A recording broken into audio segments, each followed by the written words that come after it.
Hi folks, how's it going? I am James Logan. Actually, where's my sign thingy? Hey look, here's my sign.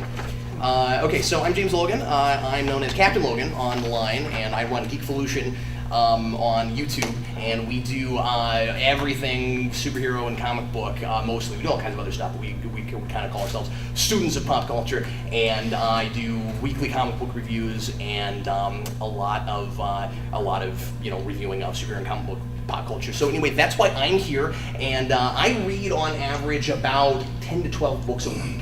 And review. That's where I'm at right now. And so I thought I would bring you some of the cool stuff that I think is going on right now in my pull list. And these fine folks hopefully will do some of the same. Would you introduce yourself, please?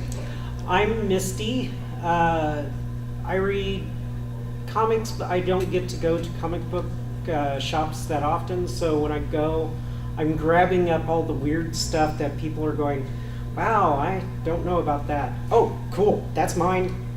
And that's why I'm here. And I'm Robin Wayne Bailey. I've been a collector for a long time. I knew Clint's when it was actually owned by Clint. Dude, you're old. I am old.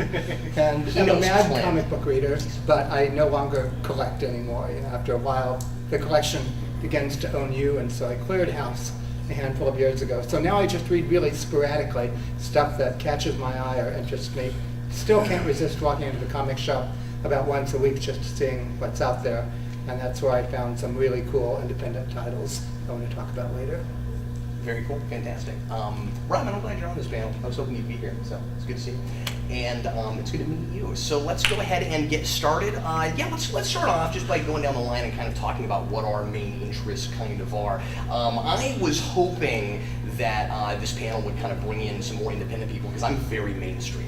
My favorite stuff is usually Big Two stuff, but I've been branching out more and more lately. I used to be strictly superhero. I read some other stuff now. What kind of things do you tend to gravitate toward, just in general, before we get into specific titles? Horror comics, a lot of the ones that are just off the wall. I was introduced to this one weird comic. It had Robert Kirkland and Tony Moore doing artwork, and I thought, wow! And it was called Battle Pope. Yep. And it's like, that was just something that was up my alley. It's so strange, so bizarre, and it's like, wow, this is great. And I try to go for stuff like that. One-offs and stuff, and just so far bizarre that people literally just go, they actually printed this? But yeah, that's the stuff I like. Did you go quite a bit more underground even than that? Yeah, I still find, the old Crumb and stuff like that. Those people are just really great. I love them. And some of the adult titles and stuff that are out there, it's just, they're so bizarre, so strange, and just really great. You run into a lot of that really weird stuff about collections, which I've done quite a bit of, and you just run into the strangest, most bizarre, random things that you figure, there are 5 copies of this, and I got one of them, Robin, what are you mostly into these days? I still read a lot of superhero comics, but these days I read them at Barnes & Noble while I'm having coffee and put them back on the shelf afterwards. If I buy a comic book and take it home and go the whole plastic and boarding route, it's something more unusual these days. And 2 of the comics that I really want to talk about, if you haven't come across Afterlife with Archie, it is I keep meaning to look at that. Outrageously insanely good comic. Basically, the zombie plague comes to Riverdale with all your familiar characters, but whereas Archie comics usually are parodies or very light stuff, this is really very dark stuff. They play it very straight, very seriously. Jughead, who is always the monster eater in the comic book regularly, well, now he is literally the monster eater. He's patient zero in Riverdale.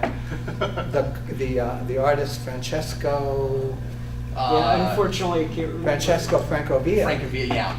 is really paying homage to the old Warren comics in terms of artwork. I mean, Yeah. it is I'll check dark. that out. It looks like Shades of like orange ABC and black.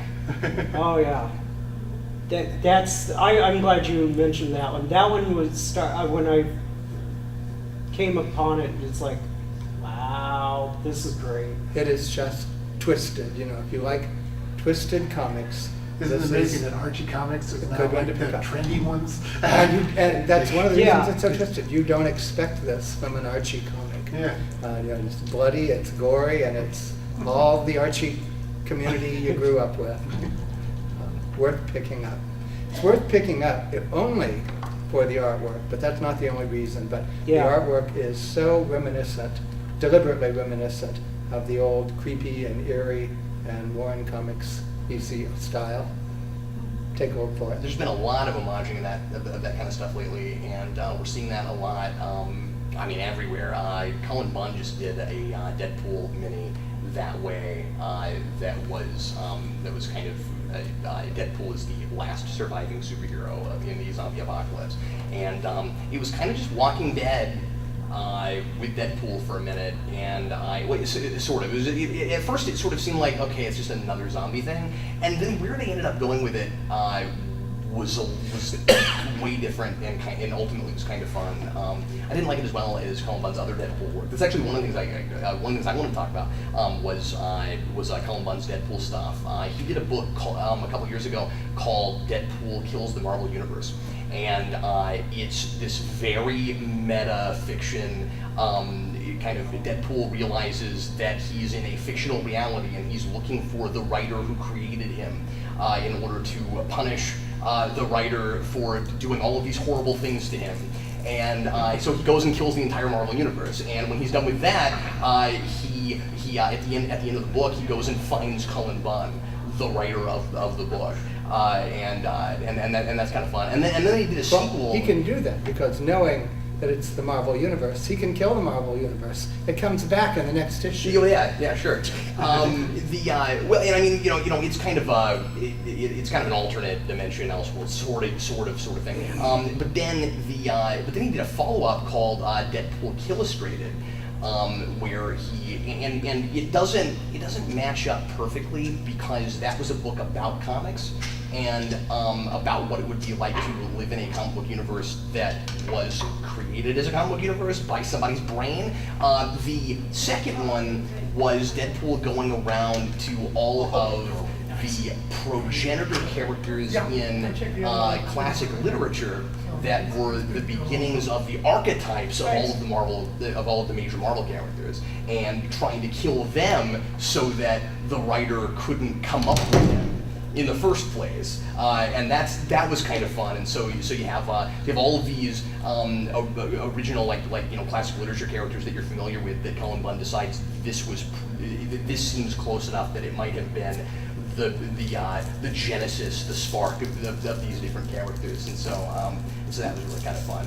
And then you end up with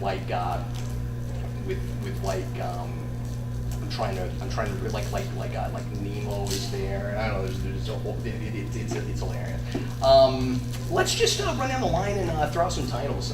What's some stuff that you're looking at that nobody probably is reading? Sex Crimes from Image Comics. Sex Criminals? I'm sorry, you're right. Sex Criminals. I've got that on my from list. Image Comics. Yep. Are any of you familiar with it? It's about this couple who discover, guy and girl who discover that when they have sex, when they reach orgasm, time stops. And so they take the opportunity to steal everyone blind, and when the orgasm wears off and things revert to normal. It's just a funny, and another twisted. Incredibly adult kind of Incredibly book, adult but comic. Yeah, it's a very clever comic. It's an oddly thoughtful comic.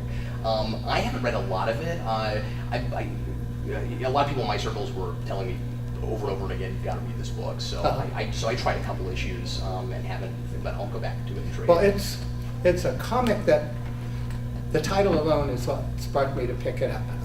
But I don't think the artwork is the best artwork I've ever seen, you know, and I have that problem with Image sometimes. But the story, so many people buy comics for the artwork, you know, it's like the artist is the paramount feature of the book, and the writer sometimes gets shunted aside. But this is a comic for where the writer shines. You know, it would be cool if the artwork was a little less muddy sometimes, but read this comic for the story, because it's a wonderful piece. It's clever, it's funny, and it's very emotional. I mean, you sympathize with these characters a lot, I think. They take a lot of time to develop the characters, I think, in a way that overcomes the shortcomings of the artwork. That book gets really raunchy. It's not my cup of tea, but I get why people like it. You know what I mean? I've heard people that kind talk of. about it. Oh yeah, it's gotten really popular. And Well, Image in it's so general- different, I think, is Yeah, why that's it the attracts me. thing. There's nothing quite like it. And, you know, maybe it won't last 10 issues or something, but for the first handful of issues, you know, I can't see it as running on Yeah, the a long Joker time, bunch. but for the length that I expect it probably Yeah, to I carry assumed on. that it had a planned ending point. But I'm not. But I don't know. What are you reading? The I can't remember all of a sudden the name. The Wizard of Oz in the West. I don't know what that is. Yeah, Who is no. publishing that? And that I can't remember either. Oh, all right. The sad part, that would have been why I should have had it. Mystery book. But what it's Wizard of Oz in the Wild West, and it's just so bizarre. And it's small press. I mean, they're really doing it themselves. God, I wished I should have been more like you. You needed a Spider-Man comic book. Yeah. No. The other things because they've restarted them back up, like Sandman. Yeah. I mean that because Yeah, Gaiman finally came back. yeah. If And you that- like Western comics or something in that Western vein, you should find The Sixth Gun. Oh, that's Also by good. Cullen Bunn. That's really good. That is an excellent, again, I have a similar problem with it that I do with sex criminals, in that the artwork is not always, I think, as great as I would like it to be, but it is a top-notch story, telling a story set in the Civil War about 6 guns, each of which has a different magical power. And Okay, the effect they're having yeah. on everything at the time. Worth picking up. Yeah, it's very mixing supernatural with the Western genre. I still haven't read that, but because I'm just not a Western guy, but I'll get to it eventually. But I actually have talked to Cullen Bunn numerous times. He and I have done lots of interviews together. And speaking of Cullen, since we're talking about him right now, he is currently writing Magneto for Marvel, and it's great. This is like Magneto has finally left the X-Men again, and he's going off on a crusade across the country to murder everybody he can find that is on his hit list of people that are anti-mutant. And it's very old school Magneto, but also kind of not, because he's very kind of like undercover and in the shadows, and he's not wearing a costume. He's just like bald and creepy and just going around taking people out. But with where we are in the X-Men right now, and X-Men is in a very interesting place right now. Some of the characters, including Magneto and Cyclops, their powers have gotten very wonky and they don't work quite right. And the way he plays with that in this is kind of interesting. So sometimes his powers will fizzle out and they won't work quite right, and sometimes they work too well, and that's kind of fun. But have you ever read, Robin, any of the like Max line from Punisher? Like Punisher Max and, Some and of that, those, and that yes. stuff. Yeah, this reads sort of like if it was Magneto Max. It's kind of like that. It's really violent. Like it's that kind of violent. So it's in mainstream Marvel, but it's insanely gruesome. But anyway, it's that one's really quite good and just started. I wanted to make sure and bring in some things that haven't been running for too long. And so we're just on issue 4 here. That just started. And another one that started at the same time is Moon Knight by Warren Ellis. That's fun. And this is great. This takes Moon Knight in kind of a pseudo-noirish direction, where he's solving crimes in a full white suit because he likes people to see him coming, and everybody thinks he's insane, but he's not really insane, but he's not sure he is. And it's so much fun. The art in this is freaking brilliant. And they're doing a really cool thing with this, where they're only accepting for the letters pages handwritten letters that they're then going to publish in the back as handwritten. I sent them one. It's not in here, but I sent them one. It's not in here yet. We're only on issue 2. I'm waiting. Maybe next week it'll be in this. No, I was looking at it for a second because I was trying to remember if they even started the letters page. They haven't even started it yet. But anyway, so that's one. I brought quite a few random things. But was there anything else that you wanted to? Is that what you were talking No, about? I was curious too, asking, Yes. Oh, cool. you were showing the Magneto comic, and I Yes. see that Cyclops now has his own limited Yes, series. I almost brought that. Well, it's not limited. No, it's monthly. It is I don't know how long it's going going to to run. continue. Yeah, it's going to keep How going. is that? I liked the first issue quite a bit. It could have been, at least for where it's at right now, called Starjammers, because it's Cyclops with the Starjammers.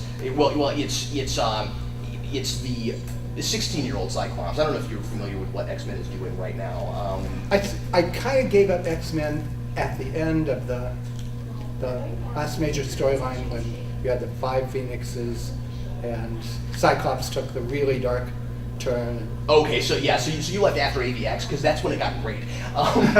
You left just as it got awesome. Yeah. So Bendis has been doing these kind of sister books, All New X-Men and Uncanny X-Men together, and one of them Avengers is, versus X-Men, that's what I could yeah, Avengers versus X-Men, AVX. One of them is Cyclops after he did what he did to a Professor X, going on a mutant revolution and building a new team and running his own school for mutants. Mm-hmm. And the other book is All New X-Men, which is the original 5 X-Men from all the way back at the beginning, brought back to the present day by Beast. And in order to try to make them realize what the future was like, kind of doing Days of Future Past from the present to the past. I like to think of it as Days of Future Present, although that's not that clever because that's also a book that existed. Anyway, so that status quo has been going on for 2 years now. We've had the original 5 X-Men around here for 2 years now. Where we've got the 16-year-old Cyclops right now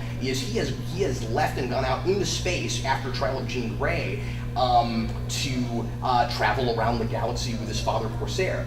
And they're getting reacclimated, and Corsair's kind of getting a second chance to, be with his son and be a father again. And so it just feels like a Starjammers book right now. And since they just called it Cyclops, it makes me kind of wonder how long that status quo is going to go, and if maybe not too many issues in, they'll put him someplace else. But a complaint I had a couple years ago, really hard with Marvel, was that everything had to be a team book. Like, even single books felt like team books. Right. The whole freaking Marvel universe had to be in everybody's book. Captain America, everybody's there. Captain America might as well be Avengers. But more Spider-Man. Spider-Man really had that problem. Actually, it's somewhat unfair to say that about Captain America because Brubaker was doing great stuff with that. But that was a big thing. Now, not so much that problem. I mean, and I think Hawkeye had a lot to do with that. That's a book I would recommend, but I haven't read much of it yet. It's written like kind of an underground book, and it does not feel like a mainstream Marvel book, and that really got people's attention because it's such a character piece, and it's really quirky. And so it's a superhero, but it's not superhero, that kind of thing. So more of a day in the life kind of thing. And I think that kind of opened the floodgates for a lot of characters to get single books that haven't ever or in a long time. So Cyclops got a monthly now. Storm about to have a monthly. Storm has never had a monthly comic book. She's had limited series.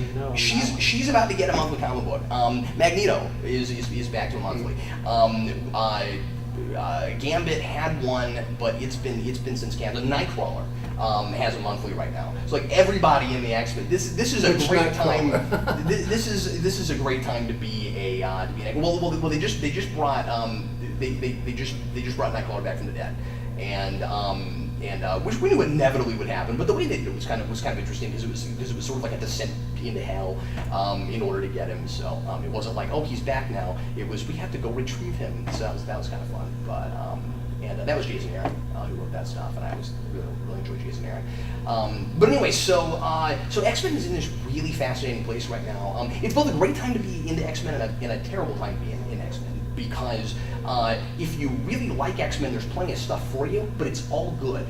So you're gonna want to read a lot of it, and it gets really expensive. You know what I mean? So like a lot of those singular books, you can kind of not necessarily read. But like if you're gonna delve into X-Men at all right now, you've got to be reading at least Uncanny and All New, because they cross so much. Sometimes I'll be reading an issue of that, and I have to turn to the front and remind myself which title I'm reading, because they're it's all Bendis and they're dealing with a lot of the same things across those books. But anyway, that's kind of the only X-Men X-Men right now. book that stood out was the All New X-Men, because it brought the kids back. Right. But you couldn't tell X-Force really that much from the other two X titles, team titles that were out, and of course they had the various limiteds at the time, and there was crossing over with the Avengers, and you really didn't know which, like you said, you didn't know sometimes which book you were reading.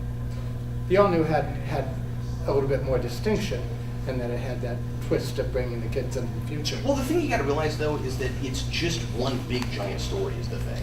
And so when they started All New, that started at about the same time as Uncanny Avengers did, and that's another book that for a minute there it kind of felt like you needed to be reading when you were reading the other two X titles. It's since kind of gone off in its own direction. I'm still reading that. It's good, but it's really out there now. There's a whole alternate future thing happening right now with that book. And by the way, that's where we're at right now with Marvel, is that there's this with stuff that happened in Age of Ultron and stuff, there's this huge major shift in the Marvel Universe where space-time is all really screwed up, and it's affecting every single book, and they're really doing a lot of interesting things with that. So Marvel's really got their ducks in a row right now as far as editorial goes, because everybody seems to be speaking the same language, which is great. But anyway, Which unfortunately isn't the case with DC. not so much. I was mesmerized by the relaunch of the DC 52. Yeah. But now we find just a little over, coming up on 3 years, I guess, Yes. of the DC 52. They're on the verge of their 52nd cancellation. And I don't know why that hasn't worked out well. It started off brilliantly with a lot of their titles.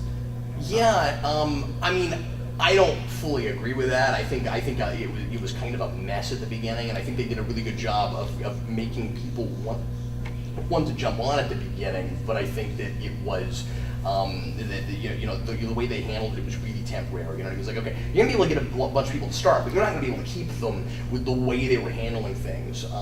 But I don't know. I won't get into all of that. Where we're at with 52 right now is, I still find it kind of a mess and kind of confusing as far as what exactly is still considered canon and what isn't, and it's very complicated. And I don't know how all these new people that 52 was supposed to bring in that had never read comics before can look at it without knowing the previous history, because they didn't start straight from scratch, of course, and so it's even more complicated now, because you have to keep up with what all the continuity from before they kept, and then what stuff they didn't. And I keep saying this all the time. I don't know if Death of Superman happened. I don't know. There's a lot of stuff like you just can't tell right now. Supposedly, Death of Superman did happen.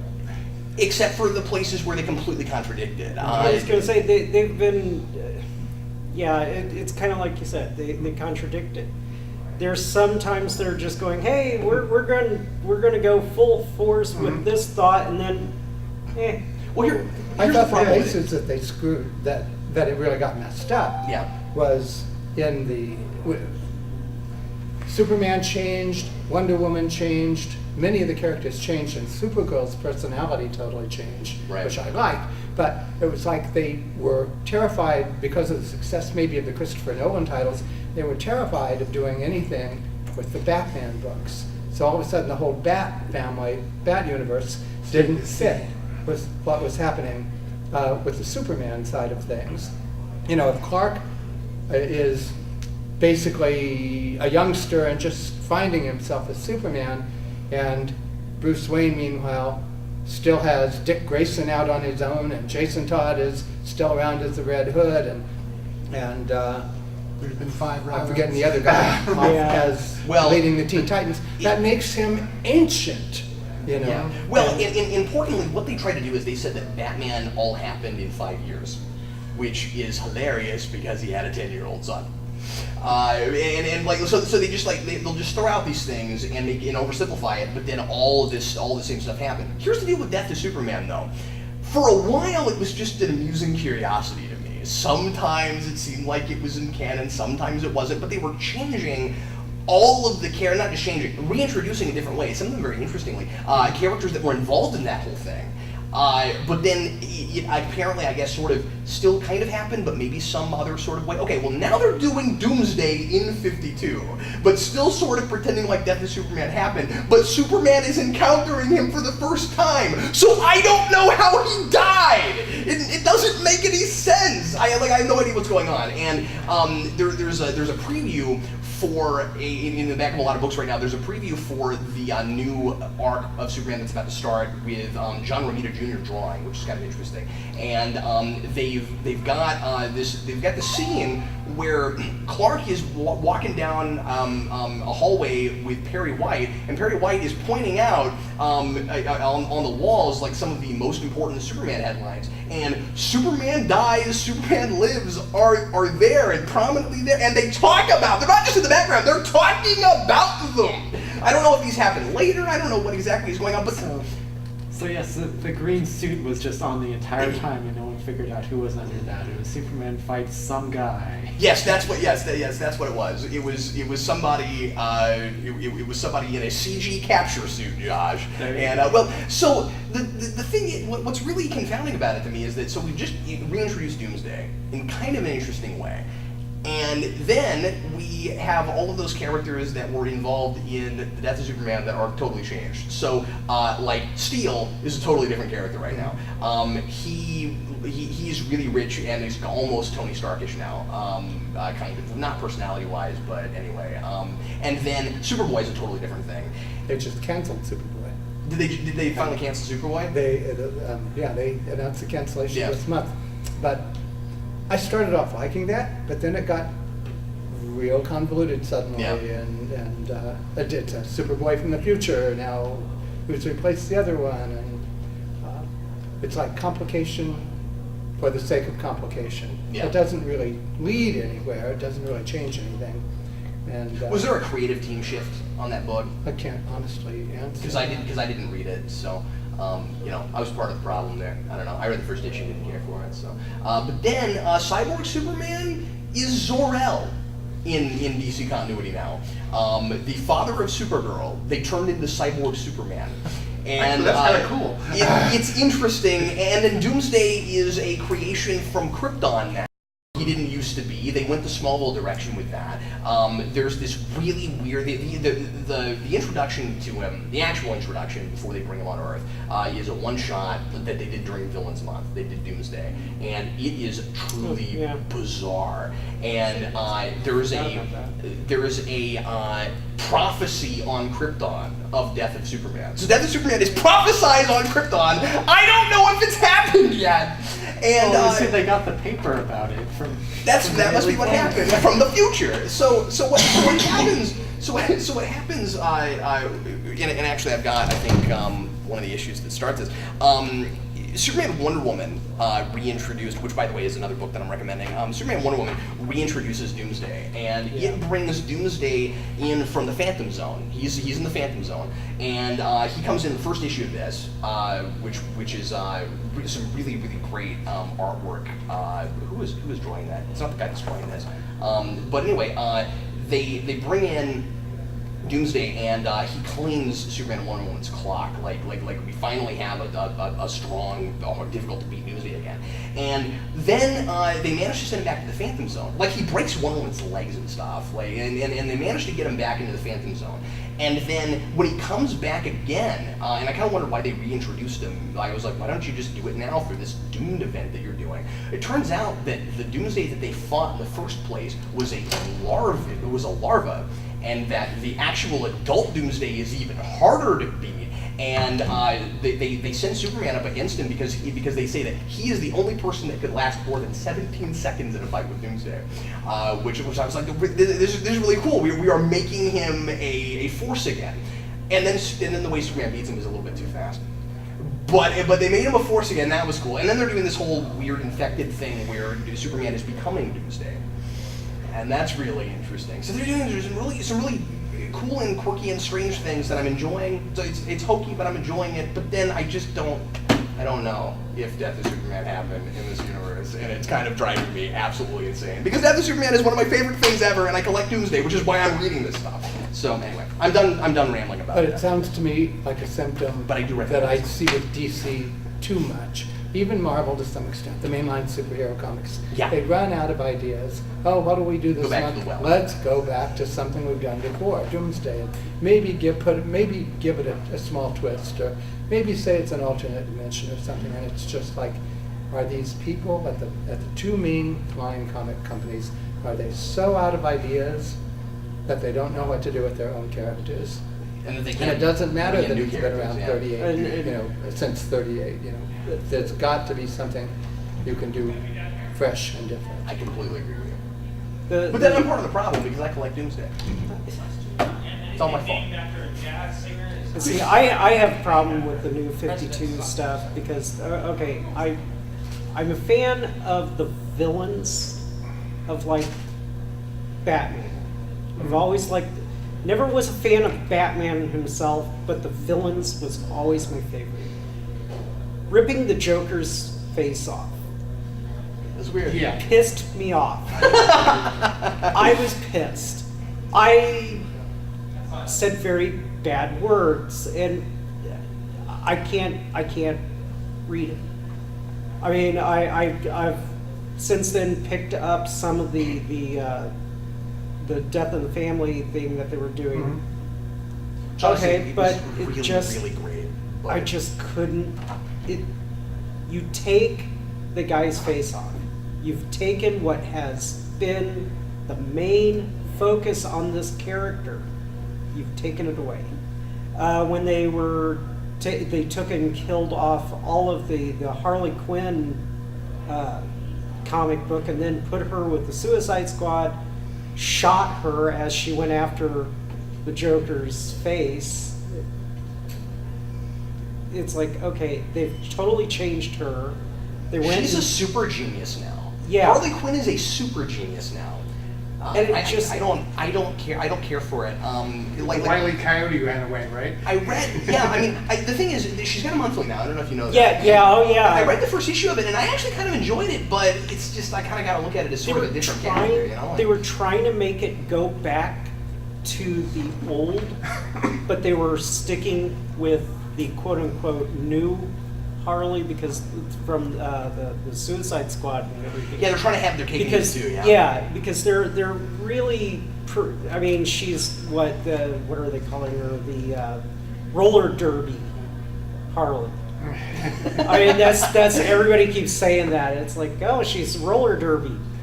Oh yeah. When to join a roller derby. That makes perfect sense to me.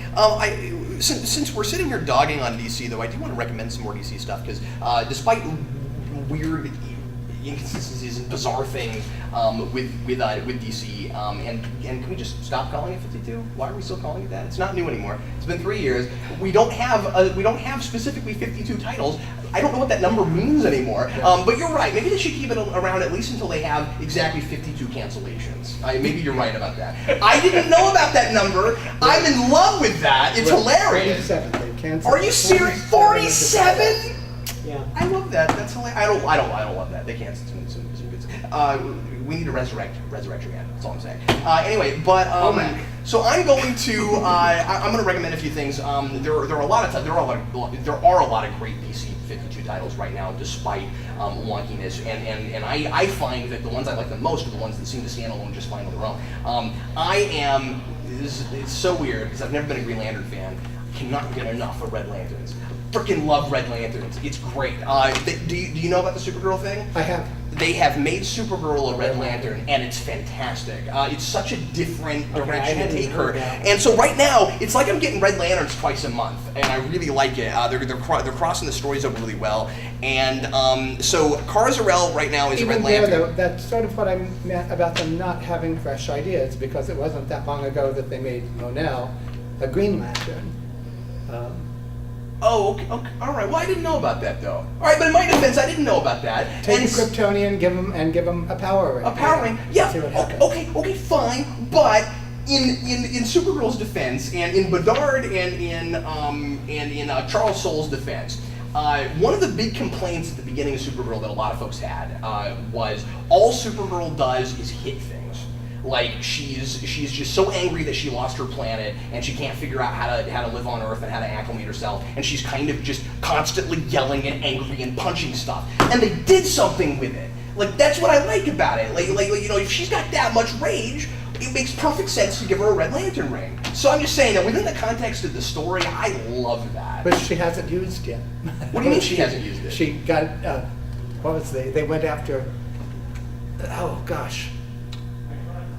They went to save some planet that was being invaded by a master race. Yeah. The people were going to be destroyed, and Supergirl is the Red Lantern who saves the planet basically single-handed.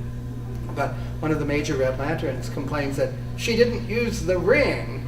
She's a Kryptonian. Oh, that's She a has good point. Yeah, enough you're power right. that You're she right. doesn't use No, the when you ring. said that, I And thought you meant that's she gonna wasn't be- using the rage. No, you're right. She hasn't had to use the ring for much of anything. That's a really good point you're Yeah, making. and I think that's going to be the way that storyline ties up. You know, if she uses the ring, she's lost forever. But Oh, maybe so. But right now. They haven't really played with that yet, but I don't know. I thought that was so you're still in the book?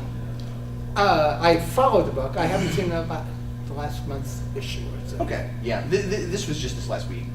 But Like I said, I go to Barnes and Noble. I take a Yeah, handle. no, I this drink So this coffee. is sort of like, if you got a hammer, everything looks like a nail, and there's no need to pull out the Swiss Army knife. Yeah. Yeah, Yeah, pretty pretty much. And the lanterns stand there and watch her single-handedly, jaws dropping, or whatever pendage suits in particular. Red lanterns. Mandibles gaping. yeah. Because when you're a And they giant watch- ball guy with just a face, you don't really have a jaw. It's kind of different. Yeah. And they just He's watch her fun. single-handedly defeat the Zerless invading socks, I think, armada is and their save the planet. And one of them complains vocally, "She didn't use the ring." That's a really good point. Yeah, no, that's hilarious. It might have been interesting if they had kept her the unlucid, crazy, psychotic version a little bit longer. You know what I mean? Like before she finally got in the River of Blood, because then she was using. You know what I mean? Well, she wasn't using it, but at least it was doing something with her. Yeah, okay, you're making good points, but it's a really good book. It's the writing is fantastic. Anyway, Well, of the Don't mess with my Red DC Lanterns, 52 books, even from the beginning, Supergirl was one of them that I really appreciated. and has been still consistently continue to good. appreciate. Yeah, and has not ran away with itself in weird Right. ways. I don't like New Lobo. I was That trying to figure guy. out exactly What That's is- not Lobo. who the Lobo, What is who that? Lobo is. Well, did you notice too what they did with it? It's this other guy who's calling himself Lobo, chasing real Lobo, Yes. saying he's fake Lobo. What is all that? And how is it? Again, how is this good starting points for new readers? Right? Like I don't Well, understand. because they went to the trouble of introducing badass Bastage Lobo, and then where did Skinny Lobo come from? Who is that guy? I don't know. Like, I'm totally fine with reinventing some characters for 52. There's some really, in my opinion, kind of lame versions of characters. But then some of the reinventions have been kind of neat. For instance, one that I don't care for so much, the new version of Clock King over in Green Arrow is a little bit lame. But everybody else they've reinvented there is really good. By the way, that's it. Did I bring that? Jeff Lemire's Green Arrow is another book that I really recommend over at DC. Is It's Green fantastic. Arrow still good? Yes, it's still good. The Outsiders War thing got a little bit convoluted, but I think it was kind of that way by nature. Where we're about to go after that, I'm pretty excited about. And just the overall tone of this book is fantastic. And man, Andrea Sorrentino's art freaking tears it up. It's fantastic. I had liked the launch of it, and then somehow it was one of those books, one of those titles that I seemed to lose track of. Yeah. And got very involved in the TV series. The second season in particular has been great, I think. First season not so much, but I was wondering how it was affecting this title. Okay, so the Arrow is affecting this quite a bit because they've introduced Diggle as a comic book character in it. That's a thing, and also, and I think that they're affecting each other because, like Jeff Lemire, I think some of the stuff he's doing in this book is actually already directly affecting the TV show. So they have this interesting kind of symbiotic relationship right now that I'm quite enjoying. But yes, I'm a big fan of Arrow, and we do a podcast on that show, and I really like that too. But anyway, what else? Okay, so not 52, but how much time we got, brother? I had at least 3 other independents I sort of jotted notes about real quick. I am a sucker for good sword and sorcery. I write sword and sorcery novels, and I enjoy comic novels when they're well done. And Sonia is an up and down title, but Sonia, currently in the hands of Gail Simone, It's awesome. is awesome. It's just awesome. It's a really strong storyline, as many of those are. These are storylines with a beginning and an ending, I think, which is another reason I really like them so much. And the current Gail Simone run on Red Sonja is just terrific. You know, it's great classic sword and sorcery. The artwork is outstanding. And that's by Walter Giovanni, whom I had never heard of before. I haven't heard of him either. But the artwork is just lush and gorgeous. One of the other favorites that I have is Exo Man of War. I don't know. Really? Is Is that good right now? I enjoy it a lot. Really? All right. I like the whole concept of a guy. I've seen it before in the earlier reboot. It what? I've seen it in the earlier versions of it when it was. Yeah, Yeah, that's what I'm familiar with. They reboot that? Yeah. What is it? Now it's a Dynamite? guy. Yeah, it's Dynamite. Oh, yeah. Okay, Dynamite's got it now. Was it the same concept in the earlier versions? A guy from Yeah, the past. 400 AD Yeah. being kidnapped by aliens, Yeah. he gets the armor and is deposited in modern day. I've only recently been picking it up, but I've been mesmerized by it. I've sold that run on eBay several times, but I've never read it. But yeah, that was an 80s thing. Yeah. That was Yeah, I thought it awesome. had been around a while, but I was just sort of discovering it and seeing it still out there. And I didn't have any problem That's picking nice. it up. It's where nice it that they was. made it easy to pick it back up again. That's cool. Heck yeah, Find man. those books. Yeah, and for me it was fun. I knew it had been around for a bit, but whether they had rebooted it or just a totally new title or what, I didn't know. But I had no trouble coming into the storyline, and that's a major problem I have with DC and Marvel all the Yeah, time. exactly. And that's what makes it tough to recommend titles for people because you're like, well, the best things I'm reading are things that have been going on for too long. Like, one of my favorite titles continues to be IDW's Ninja Turtles. And we are 33, And they 34 issues rebooted that in here. recently. And it's just brilliant. We've gone back to a lot of the 80s cartoon stuff and put it in a more serious book.